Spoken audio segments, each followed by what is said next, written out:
So ngayon, unahin natin bukas yung ano niya bed. Kasi ano ito mahirap ano ba? 6. So ito yung unahin natin pagbukas.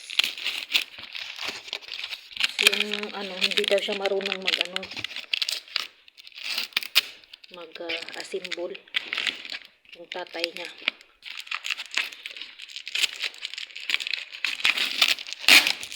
So ako yung assemble. Tingnan natin kung assemble ko to. Pwede mo siyang madala sa ano, yung kung matulog ka sa labas ba, pwede mo siyang dalhin. Kasi meron siyang bag na nakalagay.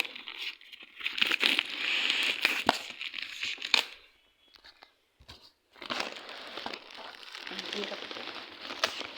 Anuhin. Kailangan mo pang ihuho.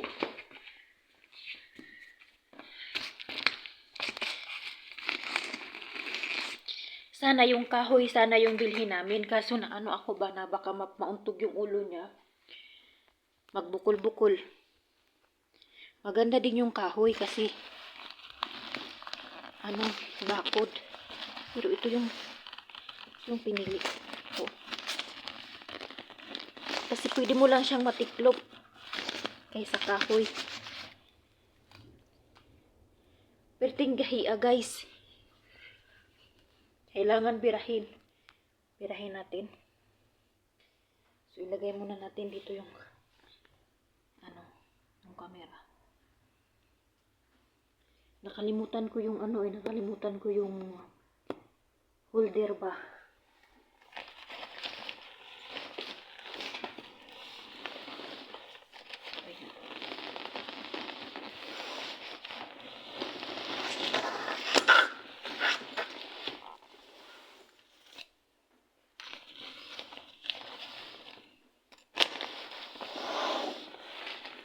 Ayan. So, ganito siya. Buksan natin.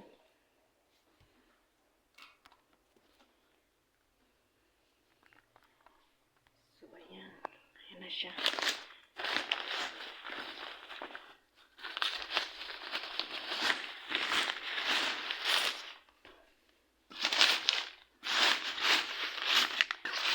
Pwede mo lang siya madala sa labas. For example, pag gusto nyo matulog sa labas or may puntahan kayo tapos hindi kayo makauwi tapos may bata na maliit, so pwede mo lang siyang madala. Meron pa siyang papel kung paano gawin.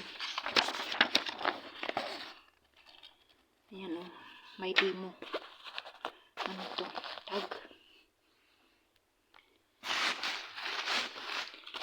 Hindi ko siya maano ba, hindi ko siya yata ma-assemble na mag-isa lang. Pero i-try natin.